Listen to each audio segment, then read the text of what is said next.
Welcome back,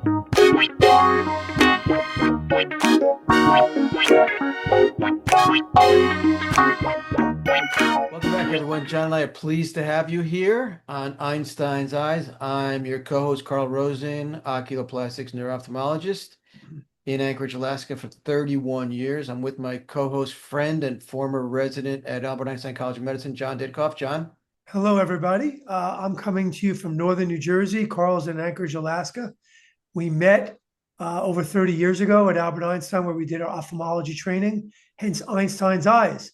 So welcome to our channel. We're going to talk about something I think is really interesting and exciting. Great, John. Thanks. So if you're over 40 and you're holding menus farther away, you've met the enemy, and it is known as presbyopia. It's an aging phenomenon. It's going to happen to us all. But we're going to compare two prescription drops that try to help. One is Vuity, which is pilocarpine 1.25%, and the other one is called Vizz, aceclidine. I'm just going to interrupt you for 1 sec for our Go ahead. interested audience. So just so you know, we do already have a video on presbyopia. So what Carl was alluding to is when you turn 40 and you start to lose your vision. If you want more details, watch our video about presbyopia. Vuity, we already did a video on, sorry about that. Vuity, we did a video when it was kind of popularized and getting exciting for us. But now we have the newest and, I think has an advantage, but Carl will allude to it. But Vizz, we're going to talk about Vizz now. Aceclidine is from Lenz Therapeutics, Lenz. It's newly approved by the FDA. I mean, when I say new, it's new, July 31st, 2025. And we're going to compare and contrast. Is it a gimmick? Is it magic? Is it great? Who should it be used for? So let's jump in. So presbyopia is age-related loss of near focus. As the lens stiffens, your lens is the object inside the eye that becomes a cataract and undergoes cataract extraction or cataract surgery. And we put an intraocular lens that's a man-made synthetic lens of various materials. It can be acrylic, it can be silicone, what have you. So these drops don't resoften the lens. Instead, they shrink the pupil.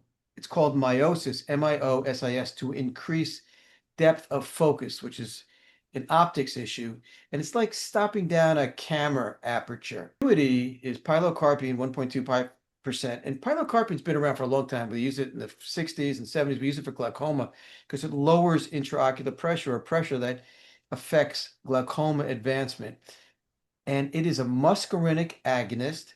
The pupillary sphincter, the pupil is the round area that's in the center of the iris. The iris is the blue or brown part for most people. And it causes pupillary sphincter contraction. A smaller pupil, and the onset's about 15 to 30 minutes after you put Vuity in. The effect is about 4 to 8 hours. That's what the literature says. Now, Vizz, which is aceclidine, is a muscarinic agonist as well, but it's formulated differently. So it's selected again for near vision effect and tolerability.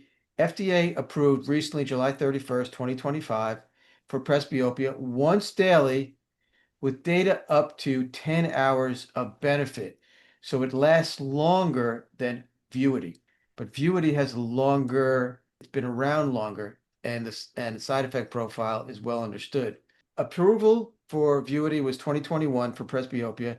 The pivotal trials were Gemini 1 and Gemini 2. The N, or the number of people, was 375 people. 30-day trial was randomized, double-masked, vehicle-controlled, which is the solution that the drop is in. There's more participants on Vuity, and they gained clinically meaningful near vision improvement versus the vehicle or the placebo. Common adverse effects were headache and conjunctival hyperemia, or basically a red eye. 1 to 5% had blurred vision, eye pain or irritation, and tearing. It's twice daily, and the data was also studied in Virgo, V-I-R-G-O. That's another trial.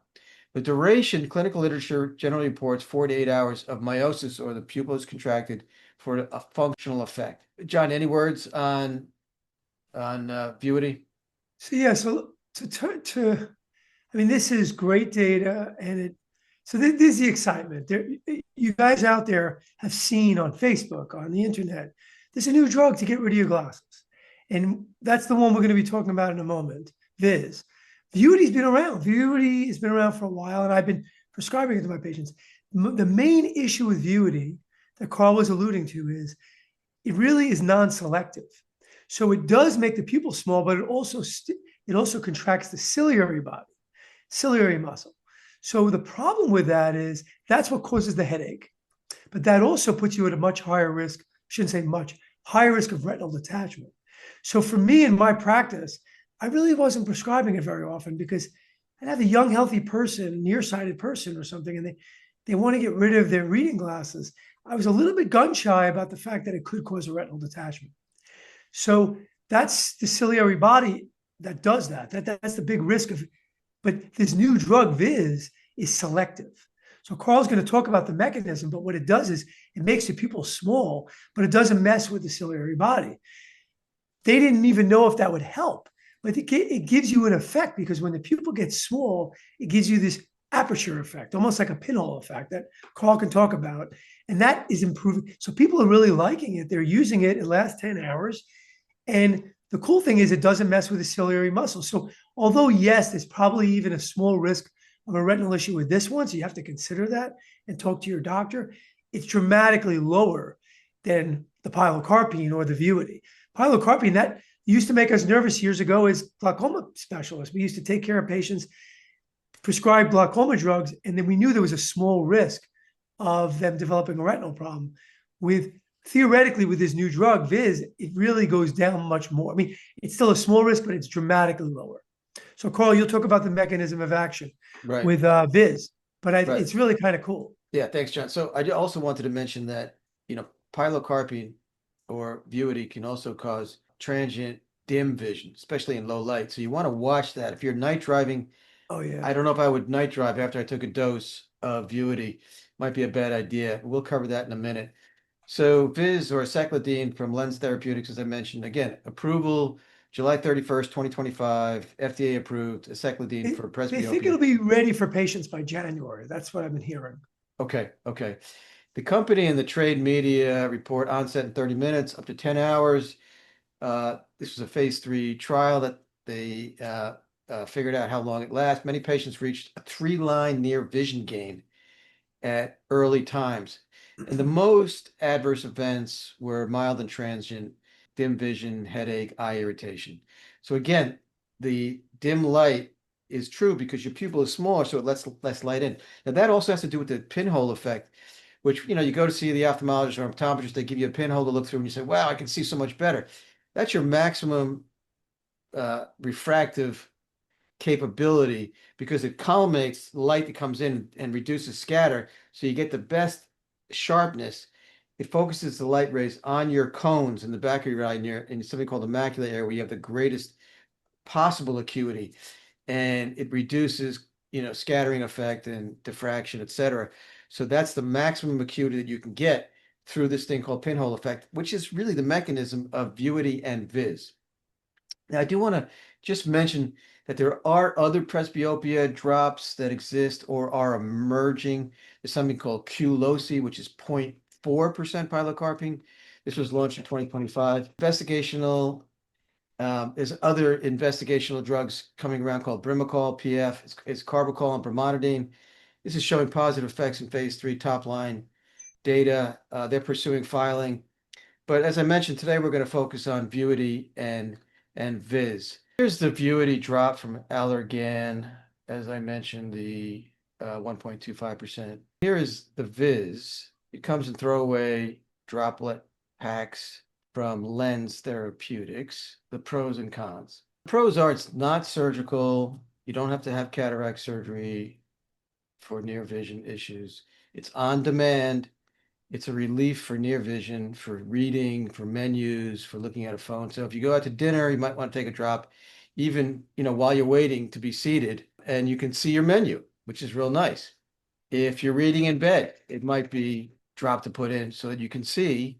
It does wear off after a few hours, but you want to time it and you want to get used to how it affects you because drugs affect different people differently. Most people won't want a constricted pupil all day. Problems, as we mentioned, is dim vision, reduced contrast in low light. So if it's low light, it's going to be a problem. And night driving, you need to be cautious about night driving. Again, the headaches, the brow ache, the red eyes, occasional blurring, irritation, and tearing. It's only temporary. It's not lens rejuvenation. Then there's a cost and insurance coverage issue, and that may vary. And availability is ramping up for new approvals as well. So those are something to think about. But Vuity has a solid FDA label since 2021. It's been around for a while. Again, there's that once versus twice daily. Vizz is once daily with reported 10-hour durability for near tasks. It's a sizable 3-line gain at 30 minutes, 2-3 hours, depending on the individual. The tolerability looks favorable in trials. The real world data, though, will materialize and mature over the next year as post-marketing analysis data gets gathered. Really, who's a good candidate? Who should avoid it? Jon, what do you think? Yeah, so this is the issue with both medications. They're not that great. I mean, I've taken Vuity myself. I'm actually the perfect candidate because I barely need reading glasses. And yet it helps my near vision. I gave it to my wife, didn't do anything. So if you're someone who really needs a +2, +250, you'll get a little bit of benefit, but it's not going to really be that great. And you're still going to probably end up giving up. And that's what happened with a lot of my patients. If you're early presbyope, like Carl was mentioning, that people are in their early 40s, mid 40s, where they're first starting to need reading glasses and they're really annoyed and they have to go and put them on. Those are the people that I think are going to do great because it'll delay the need for reading glasses 2 to 5 years. Very cool on both drugs. I still think Vizz has a much better chance of success because of the safety profile. I think the fact that it doesn't do anything to your ciliary body and it makes your pupil small, if it really works, 3 lines of vision, people are going to like it without really much of a risk. And the other thing is, what they are recommending for Vizz is to just take 1 drop in the morning and enjoy it for the whole day. It is better during the day because at night, like Carl mentioned, it makes your pupil small. So if you're going to drive, so I think about it when I tell my patients, I'm like, listen, if you're going to see your friends and you're going out for dinner tonight and you don't want to put on reading glasses, this is great, but let your husband drive. Because if you drive with the drop in, you might notice in the dark, you might have some difficulty for distance vision. So you kind of have to play with it and experiment with it. But I definitely think it's going to have a role. We were disappointed. I mean, Vuity's been out, like Carl said, for years. I have to tell you, I prescribed it to at least, I would say 50 patients. Probably 3 of them told me they're still using it.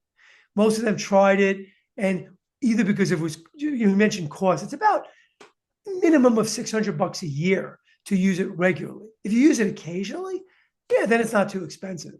So that's part of the equation as well. Insurance will not cover this. Insurance doesn't mind if you need to wear reading glasses. There's really no medical justification for people to avoid wearing reading glasses. So it's going to be self-pay, and I think it'll have a role, but be careful with it and make sure you get a good retinal exam before you go on it. In a nutshell, good fit is early to moderate presbyope, say early 40s to mid 50s. If you don't need much for near, it'll probably help. Plan on the dosing. So figure out before dinner, before a meeting, before a presentation, if you're reading off a card or for a piece of paper, you might want to think about that. Again, planning, and then good lighting is important. It's not good if it's low light. Go ahead, Jon. One thing I'm going to add that is a little bit of it's very annoying. I don't know if you're dealing with it yet, Carl, in the office, but the advertising is ridiculous.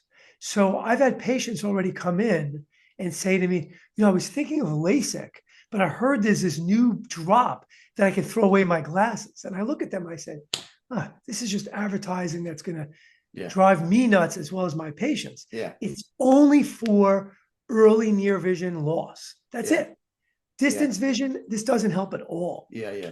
So basically, if it sounds too good to be true, it is. It's just I mean, the ad is, you see this, you see these ads, throw away your glasses. I mean, come on. Have your ophthalmologist, your optometrist take a look at you. If you have significant cataract, retinal disease, narrow angles, or a history of iritis or uveitis, then you really need an ophthalmology evaluation first. Night drivers, I wouldn't do it if it's low illumination. And then if you have unexplained visual symptoms, see your ophthalmologist. If you're on it, or if you're thinking about getting on it, talk to the ophthalmologist or an optometrist. What's the verdict? Is it gimmicky or is it useful? I think it's a useful tool for the right patient, for the right task, at the right time. You'll get hours of near vision comfort, but again, try it, test it with the advice of your ophthalmologist. It is interesting that these new medications that we've been talking about. So we did one video on Vuity. We have now the new one on Vizz. We have our other video that you guys should watch about some patients respond to an eye drop to get rid of their floaters. That does the opposite.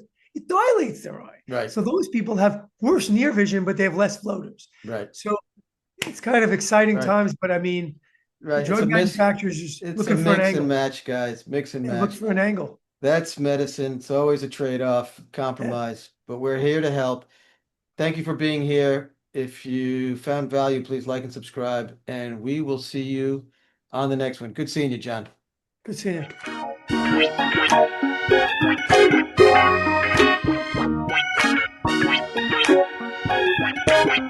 you.